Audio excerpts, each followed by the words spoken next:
எப்படி பார்த்தாலும் கணக்கிடிக்குது. நம்ம கம்பெனில மொத்தமே 115 ஸ்டாஃப்ஸ் தான். இதுல 150 பேருக்கு சேலரி போட்ட மாதிரி இருக்கு. நாம தான் தப்பா கணக்கு பார்த்துட்டோமா என்ன? இல்லையே. எதுக்கும் முதல்ல இருந்து ஒரு வாட்டி செக் பண்ணுவோம். நினைச்சேன் விடிஞ்சா போதுமே இந்த மனுஷனுக்கு. ஆபீஸ் ஃபைல் பாக்குறேன், ஆபீஸ் கணக்கு பாக்குறேன்னு இருந்துட வேண்டியது. அப்புறம் 9 மணி ஆனா கரெக்டா ஆபீஸ் கிளம்பி போயிட வேண்டியது. இந்த வீட்ல என்ன நடக்குதுனாச்சும் தெரியுதா இவருக்கு? எதுக்கு இப்படி காலையிலே இருந்து இப்படி புலம்பிட்டு இருக்க இப்ப? ஏன் சொல்ல மாட்டீங்க? வர வர இந்த வீட்ல இருக்க எல்லாருக்கும் நான் பேசினாவே வீணா புலம்பி தள்ளுற மாதிரி தான் இருக்கு போல. தாயே, காலையிலே ஆரம்பிச்சிட்டியா? புலம்புறத நிறுத்திட்டு என்ன பிரச்சனைன்னு சொல்லு. ஆமா பாத்தீங்களா, நான் வாய் திறந்தாலே பிரச்சனையா தான் இருக்கும். ஷபா, முடியல. வேற பின்ன என்னங்க, எவ்வளவு நாளா சொல்லிட்டு இருக்கேன். கொஞ்சமாவது நான் சொல்றத நீங்க காதுல கேக்குறீங்களா? எனக்கு என்ன தானே இருக்கீங்க. கடவுளே, அவனை பத்தி குறை சொல்லலைன்னா உனக்கு நாளே போகாது. என்ன பண்ணா சொல்லு. எவன் என்ன பண்ணா? எவனா? விஜய் பத்தி தானே சொல்லிட்டு இருக்க. எப்பவும் அவனை பத்தி தானே நினைச்சு புலம்பிட்டு இருப்ப. ஆமா பாருங்க, நான் புலம்புறேன்னு அப்படியே அம்மா பேச்சு கேட்டு தட்டாம தான் நடந்துட்டு இருக்கான். நேத்து நைட்டு கூட வீட்டுக்கு வரல. அத சொன்னா நீங்க அவனை என்னன்னு கேக்குறீங்களா? வீட்டுக்கு வரலையா? ஏன்? என்ன விஷயமா? ஏதாவது சொன்னானா? அப்படியே எதை செஞ்சாலும் என்கிட்ட தான் சொல்லிட்டு செய்யற மாதிரி அப்பாவும் பிள்ளையும் கேள்வி கேட்பீங்க. எனக்கு என்ன தெரியும்? சும்மா நாளே வீட்டுல தங்க மாட்டான். இதுல நேத்து போன் பண்ணி கார்த்திக்கும் எனக்கும் ஏதோ முக்கியமான வேலை இருக்கு, நான் இன்னைக்கு வீட்டுக்கு வரலன்னா நான் என்ன ஏதுன்னு கேக்குறதுக்குள்ள போனை கட் பண்ணிட்டு போயிட்டான். அப்படியா? சரி, கார்த்திக் கூட தானே இருக்கன்னா அப்போ ஒன்னும் பயப்பட வேண்டிய அவசியம் இல்லையே. ஆமா, அதுக்குன்னு அவன் பண்றதுக்கு எல்லாத்துக்கும் தலையாடிக்கிட்டு இப்படியே கேர்லெஸ்ஸா விட்டுருங்க. கேர்லெஸ் எல்லாம் இல்ல கிலா. அவன் தனியா இருந்தாதான் ஏதாவது பயப்படலாம். அவன் கார்த்திக் கூட தானே இருக்கான். அதெல்லாம் கார்த்திக் இவனை எந்த பிரச்சனையில மாட்ட விட மாட்டான். அது இல்லாம என் பிள்ளையும் தேவையில்லாம எந்த பிரச்சனைக்கும் போக மாட்டான். நீங்க தான் பெருமைப்பட்டுக்கலாம். சரி விடு, இன்னும் கொஞ்ச நாள் தானே இங்க இருக்க போறான். அந்த ஒரு காரணத்துக்காக தாங்க மனசு தைரியப்படுத்திக்கிட்டு எல்லாத்தையும் பொறுத்துட்டு இருக்கேன். சரி, அதை விடு. உனக்கு ஏதோ பிரச்சனைன்னு சொல்லிட்டு இருந்தியா, அது என்னன்னு சொல்லு. அதான் முன்னாடியே சொன்னலங்க, இதுக்கு முன்னாடி சமைக்கிறதுக்கும் வீட்டு வேலைக்கு இருந்த ஆள் லீவ் எடுத்துட்டு போனாங்க. அதுக்கப்புறம் ஒரு தகவலும் இல்லைன்னு. நான் மட்டும் எப்படி தனியா இருந்து அவ்வளவு வேலையும் பாக்குறது? ஆமா கிலா, நான் சொல்ல மறந்துட்டேன். நான் முன்னாடியே ஏஜென்ட் கிட்ட பேசியிருந்தேன். அவர் என்ன சொன்னாருன்னா, குக்கிங்க்கு வேணா இப்போ ஆள் இருக்கு, ஆனா வீட்டு வேலைக்கு இல்லைன்ற மாதிரி சொன்னாரு. அப்படியா? அப்படி குக்கிங்க்கு மட்டும் ஆள் இருந்தா கூட போதும், வர சொல்லிருக்கலாம்லங்க. இங்க வீட்டு வேலைக்கு வேற ஏதாவது பக்கத்துல இருக்கவங்கள கூட பாத்துட்டு இருந்திருக்கலாம். முன்னாடி சொல்லணும்னு நினைச்ச மறந்துட்டேன். ஆனா ஏஜென்ட் என்ன சொன்னாருன்னா, குக்கிங்க்கு ஆள் இருக்கிறது ஒரு பொண்ணு தான். அப்படியே அந்த பொண்ணுங்க வேலைக்கு வந்தாலும் தங்குறதுக்கு கூட இடம் நம்ம தான் அரேஞ்ச் பண்ணி தரணும். அப்படியா? பரவாயில்லங்க. இதுக்கு முன்னாடி இங்க சமைக்கிறதுக்கு ஆள் இருந்தவங்க கூட இங்க தானே தங்கிட்டு இருந்தாங்க. பரவாயில்ல, நீங்க வர சொல்லுங்க. எனக்கு சமைக்கிறதுக்கு ஆள் இருந்தா போதும். சரி, அப்ப நான் அந்த ஏஜென்ட் கிட்ட பேசி பாக்குறேன். சரிங்க. அப்புறம் மதி இன்னைக்கு கூப்பிட போனோம், மறந்துடாதீங்க. அவன் நேத்து நைட்டே கால் பண்ணி சொல்லியிருந்தா. தெரியும் வைக்கலா. ஆதியே மதியை கூட்டிட்டு வந்து விட்டுறதா சொல்லியிருக்கான். ஆதியா? ஆமா, அவன் தானே முன்னாடி மதியை கொண்டு போய் ஊர்ல விட்டுருந்தான். அதான் அவன்கிட்ட எப்படி போகணும்னு சொல்லி வழி கேட்கலான்னு கால் பண்ணேன். அப்புறம் அவனே இல்ல மாமா, நானே போய் கூட்டிட்டு வரேன், நீங்க வேலையை பாருங்கன்னு சொன்னான். பாருங்க, அவனுக்கு இருக்க அக்கறையாச்சும் உங்க பையனுக்கு இருக்கான்னு. அவன் என்ன வேலையில இருக்கானோ அதெல்லாம் போட்டுட்டு நான் போய் கூட்டிட்டு வரேன்றான். இவன் என்னன்னா வீட்டுக்கே வராம சுத்திட்டு இருக்கான். என்ன சொல்றதுன்னு தெரியல. எவ்வளவு நாள் தான் எனக்கு பதில் சொல்லாம இப்படி ஏமாத்திட்டு இருக்க போற? இன்னைக்கு எப்படியும் பிக்கப் பண்ண நான் தான் வந்தாகணும். எப்படி இன்னைக்கு பதில் சொல்லிதானே ஆகணும்.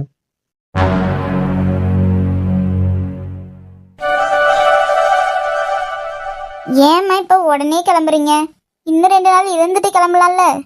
ஐயோ, ஏற்கனவே ரொம்ப நாள் இருந்துட்டோமா. அதுவும் இல்லாம நாளானையிலேருந்து எக்ஸாம் வேற ஆரம்பிச்சிடுச்சுல. இனி காலேஜ் போறதுக்கு வர்றதுக்கு வீட்டுல இருந்தாதான் கரெக்டா இருக்கும். அதுவும் சரிதான். ஆனா அடுத்த முறை வரும்போது கூட 2 நாள் இருக்கிற மாதிரி வாங்க என்ன? சரிம்மா. ஏமா கூட்டிட்டு போறதுக்கு வீட்டுல இருந்து ஆள் வராங்களா என்ன? ஆமாங்கக்கா, அப்பா வர்றதா சொல்லியிருக்காரு. இல்லைனாலும் பரவாயில்லம்மா, அவங்கள தொந்தரவு பண்ண வேண்டாம். நான் இங்கிருந்து கொண்டு விட சொல்றேன். ஐயோ இல்லைல்லம்மா, பரவாயில்ல. கிளம்பிட்டு இருப்பாங்க, இந்நேரம் வந்துட்டு இருப்பாங்கன்னு நினைக்கிறேன். அப்படியா? சரிம்மா. அப்ப வீட்டுக்கு போனதுக்கு அப்புறம் ஒரு ஃபோன் பண்ணி சொல்லுங்க என்ன? சரிம்மா, கால் பண்றேன்.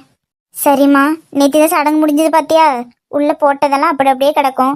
நான் போய் வேலையை பாக்குறேன். வீட்டுல வந்தாங்கன்னா கூப்பிட்டு விடுங்க என்ன? இல்லம்மா பரவாயில்ல, நீங்க போயிட்டு வேலை இருந்தா பாருங்க. சரிம்மா, அப்ப பார்த்து போயிட்டு வாங்க என்ன? சரிம்மா. ஓய், என்ன எங்க கூட ஊருக்கு வரியா? வரியா என்னம்மா? அக்கா விளையாட நிறைய டாய்ஸ் எல்லாம் வாங்கி தரேன், வரியா? கீர்த்தி செல்லம், அக்காலாம் ஊருக்கு கிளம்பிட்டேன் என்ன? சமத்து பிள்ளையே இருங்க. ஆ, அப்படியே இருந்துட்டாலும் மழை தான் வரும். ஒரு நேரமும் ஓயாம அழுதுட்டே இருக்க வேண்டியது. வாயாடி. ஆமா, நீ என்ன ரொம்ப நேரமா எதையும் பறி கொடுத்த மாதிரி நின்னுட்டு இருக்க? நாங்க ஊருக்கு கிளம்புறோம்னு ஃபீல் பண்றியா என்ன? பார்த்து போயிட்டு கால் பண்ணுங்க என்ன. ஏன் ரேணு, நானும் பார்த்துட்டு தான் இருக்கேன். ஏன் ஒரு மாதிரி இருக்க? அதெல்லாம் ஒன்றும் இல்லைக்கா, நல்லா தான் இருக்கேன். சரி, எதுவும் இருந்துட்டு போட்டோம். ஆனால் நாளன்னைக்கு எக்ஸாம் ஞாபகம் இருக்குல்ல?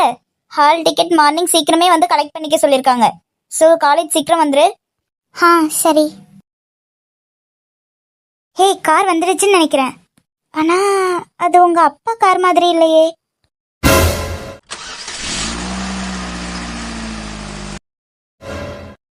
கடவுளே, மதி, உன் வாழ்க்கையில ஏன் தான் இந்த கடவுள் இப்படி விளையாடுறான்னு தெரியல. மாட்டின இன்னைக்கு. ஏண்டா, நான் தான் காலையிலே சீக்கிரம் கிளம்பணும்னு சொல்லியிருந்தேன்ல. நான் தான் தூங்குறேன்னா எழுப்பி விட வேண்டாமா? என் பாட்டுக்கு தூங்கட்டும்னு விட்டுருக்கீங்க. இல்லண்ணா, எழுப்பலாம் தான் பார்த்தோம். நீங்க நல்லா அசந்து தூங்கிட்டு இருந்தீங்களா? அதான் நைட்டு வேற லேட்டா தான் தூங்குனீங்க. அதான் எழுப்ப வேண்டாம்னு விட்டுட்டோம். அட்ட ஏன்டா நீ வேற? மாமா. என்ன மாமா, நேத்தி நடந்ததை யார்கிட்டயும் தயவு செய்து சொல்லிடாதீங்க மாமா. வீட்டுல அப்பாக்கு மட்டும் தெரிஞ்ச என்ன கொன்னே போட்டுருவாரு. இப்பதான் தெரியுதா இது உனக்கு? வீட்டுல அவ்வளவு பிரச்சனை இருக்கு. ஒரு விஷயத்த பண்ணிட்டு இவ்வளவு பயப்படுறேன்னா அது முன்னாடியே பண்ணாம இருக்க வேண்டியதானே? மாமா ப்ளீஸ் மாமா. பயப்படாத. இது எங்க இருந்து போய் வீட்டுல சொல்றது? அவங்க ஏற்கனவே நெஞ்சில ஈட்டி இறக்குன மாதிரி இருக்காங்க. இத போய் சொல்லி அவங்க தலையில இடிய போடுறதுக்கா? மாமா சாரி மாமா. இங்க பாரு ரேணு, உன் வீட்டுல நடக்கிற விஷயம் எதுவும் உனக்கு தெரியாதது ஒண்ணும் கிடையாது. எல்லாம் தெரிஞ்சு நீயும் தானே பாத்துட்டு இருக்க. அப்படி உன் மனசுல ஒருத்தவன பிடிச்சிருக்கு, நீங்க 2 பேரும் தான் கல்யாணம் பண்ணிக்க போறீங்க, 2 பேரும் உறுதியா இருந்தீங்கன்னா அது யாராலையும் மாத்த முடியாது. அதுக்காக அப்பப்ப அங்கங்க வர சொல்லி இப்படி பாத்துட்டு இருக்கிறதெல்லாம் நல்லாவா இருக்கு? நேத்து நைட்டு நாங்க 2 பேரும் பார்த்த மாதிரி வேற யாராவது பாத்துருந்தா என்ன ஆகியிருக்க சொல்லு? சாரி மாமா, என் மேலதான் தப்பு. கார்த்திக் மேல எந்த தப்பும் கிடையாது. இங்க பாரு ரேணு, உங்க அப்பா அம்மா 2 பேருமே பாவம். அவங்க ஏற்கனவே நடந்த விஷயத்துல இருந்தே வெளியே வர முடியாம இருக்காங்க. இப்ப நீயும் ஏதாவது பண்ணிட்டீன்னா அவங்களால சுத்தமா தாங்கிக்கவே முடியாது. என்னதான் உன் அப்பா கோவக்காரரா இருந்தாலும் அவருக்கு உங்க மேல பாசம் இல்லாம இல்ல. ஏற்கனவே நடந்ததை மறக்க முடியாம தான் இங்க அவ்வளவு பேரும் கஷ்டப்பட்டுட்டு இருக்கோம். நான் என்னையும் சேர்த்துதான் சொல்லிட்டு இருக்கேன். திரும்ப ஏதாவது ஒண்ணு நடந்துச்சுன்னா அது யாராலையுமே தாங்கிக்க கூடியதா இருக்காது. புரியும் நினைக்கிறேன். ரேணு, என்னாச்சு? ஏண்டி, உன்னதான் கேக்குறேன், என்னாச்சு? ஏதாவது பதில் சொல்றியா? எதுக்கு அங்க இருந்து அவ்வளவு பதட்டமா ஓடி வந்த? அக்கா, அது வந்து சொல்லுடி, என்னாச்சு? அக்கா, நான் லவ் பண்ற விஷயம் மாமாக்கு தெரிஞ்சிருச்சுக்கா. அப்போ இது எல்லாம் இவ்வளவுக்கும் தெரிஞ்சிருக்கு. நேத்து அவ்வளோ சொன்ன அவசரப்படாதீங்கன்னு. இப்ப பாரு. அப்போ இதெல்லாம் உங்களுக்கு முன்னாடியே தெரியுமா? ஆமா, தெரியும். இந்த தைரியத்துல தான் நேத்து அந்த பையன் கூட நின்னு பேசிட்டு இருந்தியா? இல்ல மாமா, அக்காக்கெல்லாம் நேத்து நான் பார்த்து பேசினதை பத்தி எதுவும் தெரியாது. நான் லவ் பண்றேன்னு தெரியும், அப்புறம் கார்த்திக் யாருன்னு தெரியும், அவ்வளவுதான். இப்ப நாங்க எங்க கிளம்பிருக்கோம்னு உனக்கு தெரியுமா ரேணு? கார்த்திக் வீட்டுக்கு தானே மாமா. பரவாயில்லையே. ஆனா ஏன் அங்க போறோம்னு தெரியுமா உனக்கு? ரேணு, என்னடி ஆச்சு? மாமா ப்ளீஸ் மாமா, கார்த்திக் பாவம், எதுவும் பண்ணிடாதீங்க. ஆமா, பண்றாங்க. அப்படி பண்றதுன்னா நேத்து 2 பேரும் நின்னு பேசிட்டு இருந்தீங்களே, அதை பார்த்தப்பவே பண்ணிருக்கணும். ஆனா அந்த பையனை பார்த்தா ஏதோ தப்பான மாதிரி தெரியல. அதனாலதான் மேற்கொண்டு விசாரிக்கலாம்னு அவன் வீட்டுக்கு போறோம். அப்ப நேத்து ஏதோ பெருசா நடந்திருக்கு, நமக்கு தான் ஒன்றும் தெரியல போல. பயப்படாத, அந்த பையன் யாரு என்ன நேர்ல பார்த்து தெரிஞ்சுக்க தான் போறோம். இங்க பாரு ரேணு, இந்த வயசுல இதெல்லாம் வர்றது போறதுதான். அதெல்லாம் எனக்கு தெரியாம ஒண்ணும் கிடையாது. ஆனா நீ சின்ன பொண்ணு, இன்னும் காலேஜ் கூட படிச்சு முடிக்கல. அந்த பையனை பத்தி இப்ப நாங்க விசாரிக்க தான் போறோம். அப்படியே அவன் விசாரிச்சு நல்லவன்னு தெரிஞ்சாலுமே நீங்க இப்படி அடிக்கடி பாத்துக்கிறது, போன்ல பேசிக்கிறது, இதெல்லாம் கொஞ்சம் குறைச்சிக்கோ சொல்லிட்டேன். இல்ல மாமா, அப்படியெல்லாம் நான் எப்பவும் பேசிட்டு இருக்க மாட்டேன். அப்படி இருந்தா நல்லதுதான். படிச்சு முடிக்கிற வேலையை பாரு. அப்புறம் என்னனாலும் அதுக்கப்புறம் பாத்துக்கலாம். அதுக்கப்புறம் ஒன்னு சொல்றேன், நான் இவ்வளவு தூரம் உனக்காக அங்க போய் அந்த பையன் வீட்டுல விசாரிக்கிறேன்னா அது உனக்காக மட்டும் கிடையாது, என்னோட அக்காக்காகவும் தான். பாவம், அவ ஏற்கனவே ரொம்ப இடிஞ்சு போயிருக்கா. இதுல உன்னோட லைஃப்லயே ஏதாவது பிரச்சனைனா சத்தியமா எங்க அக்காவால தாங்கிக்கவே முடியாது. இல்ல மாமா, நான் நீங்க சொல்றத கேக்குறேன். ஆனா கார்த்திக் ரொம்ப நல்லவர் மாமா. நீ எங்களை மீறி எதுவும் பண்ணிட மாட்டேன்னு நம்புறேன். உன்னை நம்பிதான் அந்த பையன் வீட்டுக்கு கூட போறேன். இங்க ஏற்கனவே பல பேரோட வாழ்க்கை கேள்விக்குறியா இருக்கு. அந்த மாதிரி உன்னோட வாழ்க்கையும் ஆகிடக்கூடாதுன்னு நினைக்கிறேன். புரிஞ்சுக்கோ. இல்ல மாமா, என்ன நம்புங்க. நான் உங்க நம்பிக்கை கெடுக்கிற மாதிரி எப்பவும் நடந்துக்க மாட்டேன். நீயாவது என் பேச்சை கேட்பேன்னு நம்புறேன் ரேணு. நான் வரேன்.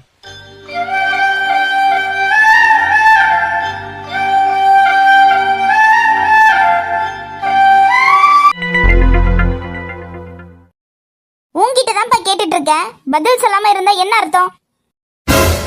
என்னதாம்மா உங்களுக்கு இப்போ? ஏண்டா, அந்த ஓடி போனவ சடங்குக்கு வரேன்னு உனக்கு முன்னாடியே தெரியும். அதனால தானே என்ன வர வேணாம்னு சொல்லிட்டு நீ மட்டும் போயிருக்க. மா, இப்படி சொல்லாதீங்கன்னு பல வாட்டி சொல்லிட்டேன். வேற பின்ன ஓடி போனவன் தான் சொல்ல முடியும். வேற என்ன சொல்றது?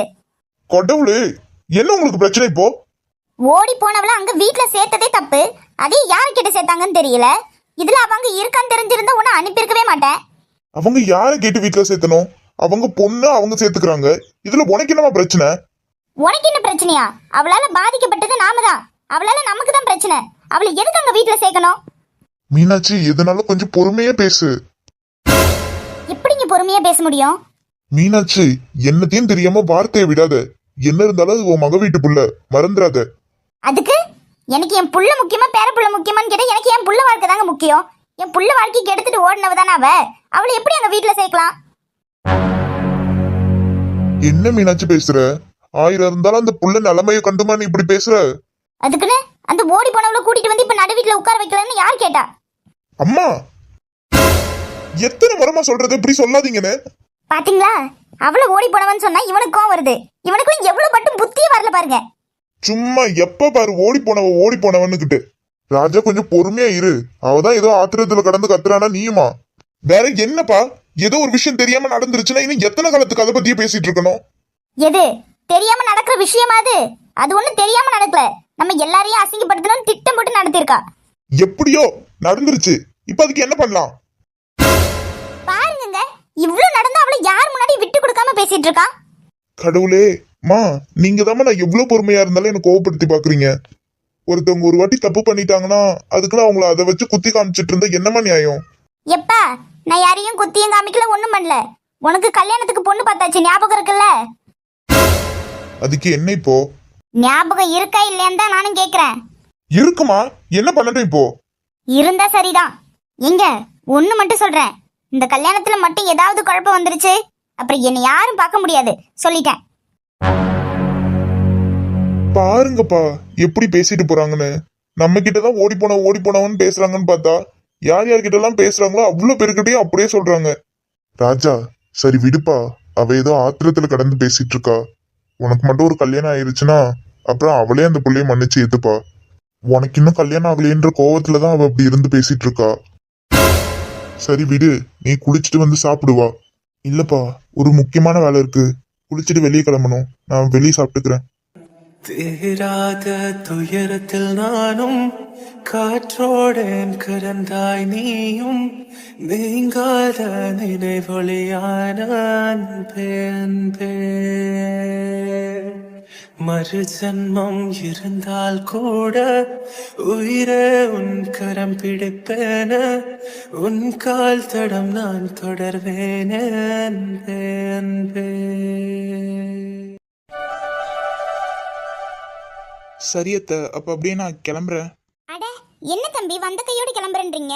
உட்காருங்க, காஃபி போட்டு கொண்டு வரேன். இல்ல, பரவாயில்ல, இருக்கட்டும். ஒரு சின்ன வேலை இந்த பக்கம்.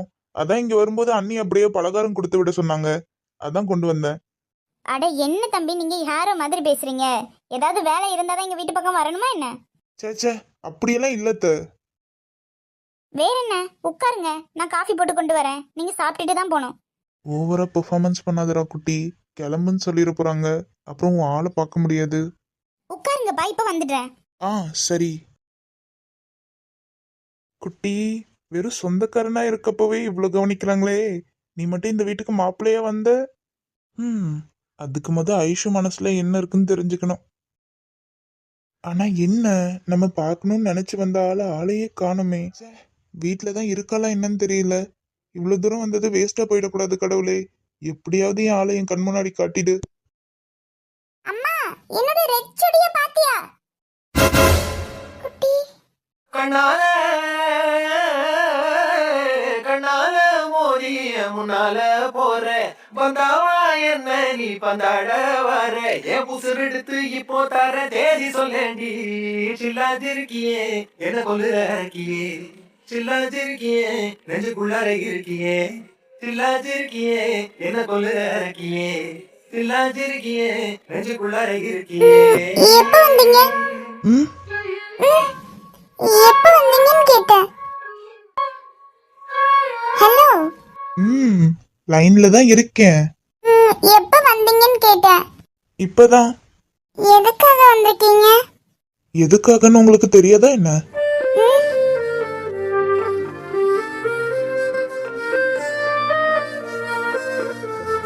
எங்க அம்மா எங்க? கிச்சன்ல காஃபி போட்டுட்டு இருக்காங்க. நான் எங்க அம்மா கிட்ட போகணுமே. ம் தாராளமா போங்க, நானா வேணான்னு. ஏ பாத்து.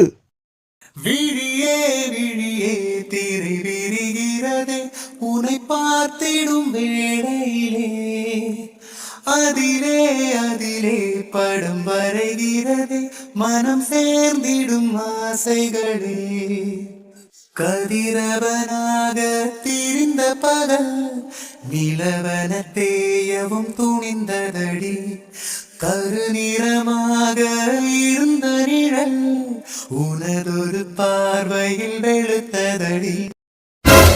சாரி, கால் ஸ்லிப் ஆயிடுச்சு. ம்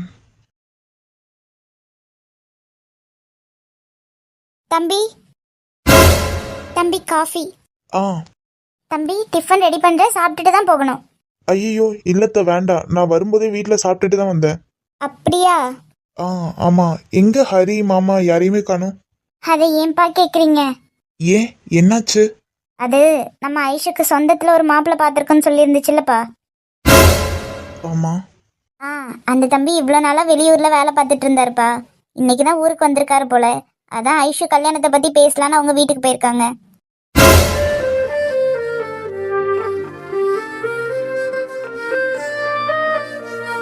அப்படியா? ஆமாப்பா, மாப்பிள்ளை வீட்டில் என்ன சொல்றாங்கன்னு தெரியல. எல்லாம் நல்லபடியா முடிஞ்சா சீக்கிரமே கல்யாணத்தை பண்ணி வச்சிடலாம்.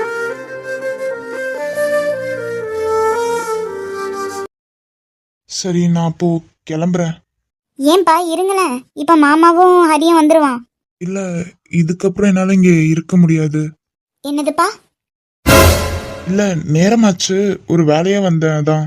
அப்படியா? சரிப்பா, சரி வேலை இருக்குன்னா பாருங்க. ஆ சரி நான் வரேன். நேத்து கேட்டப்போ பதில் சொல்லலையேன்னு கொஞ்சமாவது நம்பிக்கை இருந்துச்சு நம்மள பிடிக்கும்னு. ஆனா இப்போ அவங்க வீட்டுல கல்யாணம் வரைக்கும் ஏற்பாடு பண்ணிட்டாங்க. இதுலயே தெரியுது அவளுக்கு நம்ம மேல இன்ட்ரெஸ்ட் இல்லைன்னு. நாம தான் தேவையில்லாம அவளை டிஸ்டர்ப் பண்ணிட்டோம் போல. குட்டி குட்டி, அம்மா எல்லாத்தையும் சொல்லியிருப்பாங்கன்னு நினைக்கிறேன். ஆ சொன்னாங்க ஐஷு. சாரி ஐஷு, உங்களுக்கு வேற ஒருத்தர் கூட கல்யாணம் வரைக்குமே ஏற்பாடு பண்ணிட்டாங்க. இது தெரியாம நான் என் மனசுல இருந்த எல்லாத்தையும் உங்ககிட்ட உளறி கொட்டிட்டேன். நீங்க எதுவும் தப்பா எடுத்துக்காதீங்க. இல்ல பரவாயில்ல. இல்ல சாரி, நான் நேற்று நேர்ல பேசினது இல்லாம திரும்ப நைட் சேட் எல்லாம் வேற பண்ணிட்டேன்.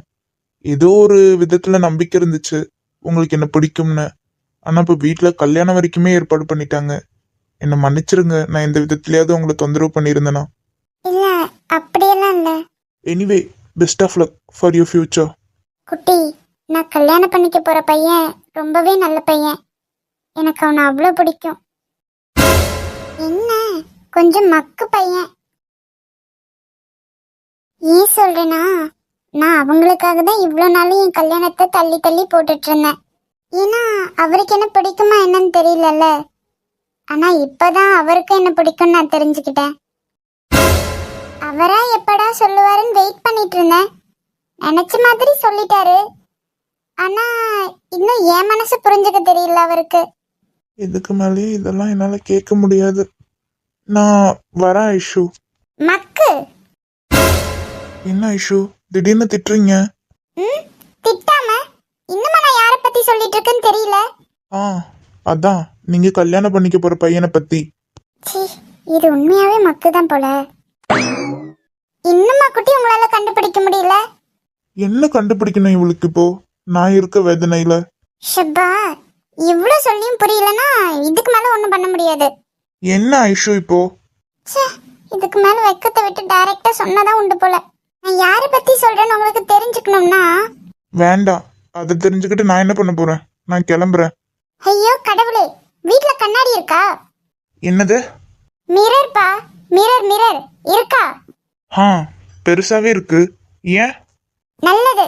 அதுக்கு முன்னாடி போயிட்டு நின்னு நான் என்ன சொன்னேன்னு யோசிச்சு பாருங்க. உங்களுக்கே நான் யாரை பத்தி சொன்னேன்னு புரியும். நான் வரேன். கண்ணாடி முன்னாடி. கண்ணால ஏய் ஐஷு, ஆனா மக்கு.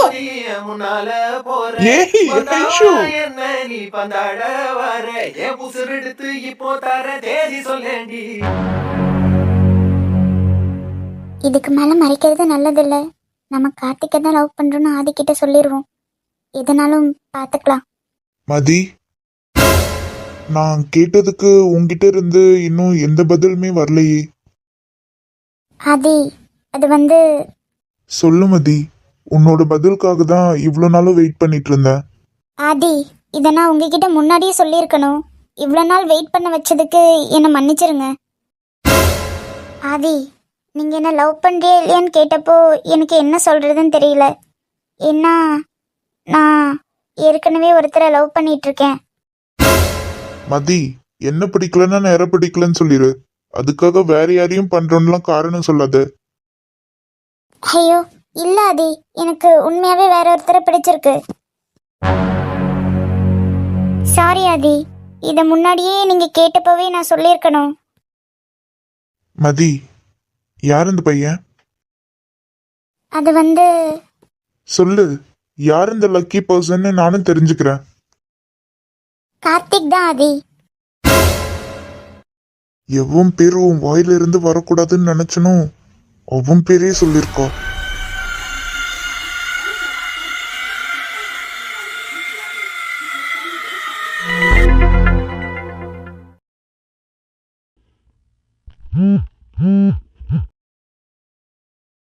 ஹலோ, நான் ஏஜென்ட் பேசுறேம்மா. ஆ சொல்லுங்க சார். வேலைக்கு சொல்லியிருந்தீங்கல்லம்மா, ஒரு வீட்டில் குக்கிங்க்கு ஆள் கேட்குறாங்க. போறீங்களா எப்படி? என்ன சார் இப்படி கேக்குறீங்க? நானும் எப்படா வேலை கிடைக்கும்னு இருந்தேன். கண்டிப்பா போறேன் சார். அப்படியாம்மா? அப்படின்னா சாயந்தரம் 5 மணிக்கு ஆஃபீஸ் வந்துருங்க. கொஞ்சம் எமர்ஜென்சி, நாளையிலேருந்து கூட வேலை இருக்கிற மாதிரி இருக்கும். No problem sir. இன்னையிலேருந்து கூட ஜாயின் பண்ணிக்கிறேன். ஒன்றும் பிரச்சனை இல்லை. ஜாயின் பண்ணுறது பெருசு இல்லைம்மா. ஏஜென்சி மூலயமா அனுப்புகிறோம். அங்கே போனதுக்கப்புறம் உங்களால் எந்த பிரச்சனையும் இல்லாமல் பார்த்துக்கணும். Okay sir. ஏன் சொல்கிறேனாம்மா, இப்போ போக போகிறது ஒரு பிஸ்னஸ் மேனோட வீடு. கொஞ்சம் பெரிய இடம். அருண் பிரசாத் சார், அப்புறம் அவங்க ஒய்ஃப், அப்புறம் பையன், ஒரு பொண்ணு இருக்காங்க. Okay sir. பொண்ணு பையன் 2 பேருமே 20-23 வயசுக்குள்ளே இருப்பாங்கன்னு நினைக்கிறேன். சார் இல்லைம்மா, ஏன் சொல்கிறேன்னா, நீ வேற சின்ன பொண்ணா இருக்கியா. இதுக்கு முன்னாடியும் ஒன்ன மாதிரி ஏஜில் இருக்க பொண்ணுங்களை ஏஜென்சி மூலயமா நிறைய வீட்டுக்கு வேலைக்கு அனுப்பியிருக்கோம். சில பொண்ணுங்க போனமா வந்தமான வேலையை பார்த்தமான இருப்பாங்க. ஆனால் சில பொண்ணுங்க ஏதாவது பிரச்சனையில மாட்டிப்பாங்க. அதனால தான் உங்ககிட்ட முன்னாடியே சொல்கிறேன். சார், அதை பற்றியெல்லாம் நீங்கள் ஒன்றும் கவலைப்பட வேண்டாம். யார் எப்படி இருந்தாலும் நாம கரெக்டாக இருந்துக்கிட்டா போதும். எனக்கு தெரியும் சார் எங்கே எப்படி நடந்துக்கணும்னு. சரிம்மா, அப்போ 5 மணிக்கு ஆஃபீஸ் வந்துருங்க. Okay sir.